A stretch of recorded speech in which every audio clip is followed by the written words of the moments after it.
कियारा अपने दादा रफीकी के पास बैठी थी जब रफीकी ने उसे एक कहानी सुनानी शुरू की। यह कहानी थी एक युवा शेर मुफासा की, जो अपने माता पिता के साथ बंजर भूमि में रहता था। बारिश की कमी के कारण सभी जानवर बीमार हो चुके थे। एक दिन मुफासा ने अपनी माँ से पूछा, वह सामने जो पहाड़ है जहाँ से रोशनी आ रही है, वह कौन सी जगह है?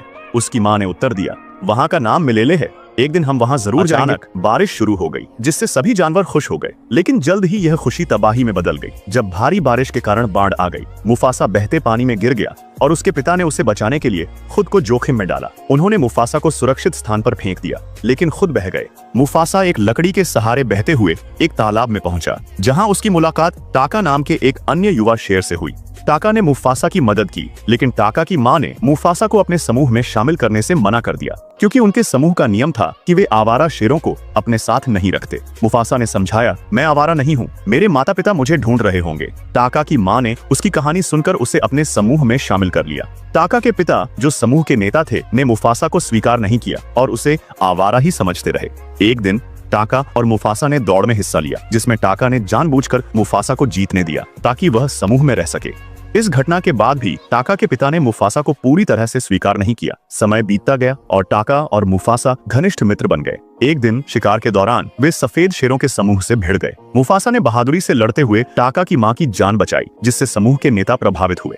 लेकिन खतरा अभी टला नहीं था। सफेद शेर बदला लेने के लिए तैयार थे। समूह ने निर्णय लिया कि टाका और मुफासा को मिलेले भेज दिया जाए, ताकि वे सुरक्षित रहें और भविष्य में समूह की बागडोर संभाल सकें। सफर के दौरान उनकी मुलाकात शराबी नाम की एक शेरनी से हुई, जो अपने समूह को सफेद शेरों के हमले में खो चुकी थी। शराबी भी मिलेले जाना चाहती थी, इसलिए वे साथ हो गए। रास्ते में उन्होंने रफीकी नाम के एक बंदर से मुलाकात की, जो मिलेले का रास्ता जानता था। रफीकी ने उन्हें मार्गदर्शन दिया और वे सभी मिलकर सफेद शेरों से बचते हुए आगे बढ़ते रहे। सफेद शेरों से बचने के लिए उन्होंने कई चुनौतियों का सामना किया। एक बार शराबी ने मधुमक्खियों के छत्ते को तोड़कर हाथियों के झुंड में अफरा तफरी मचाई, जिससे सफेद शेर उलझ गए।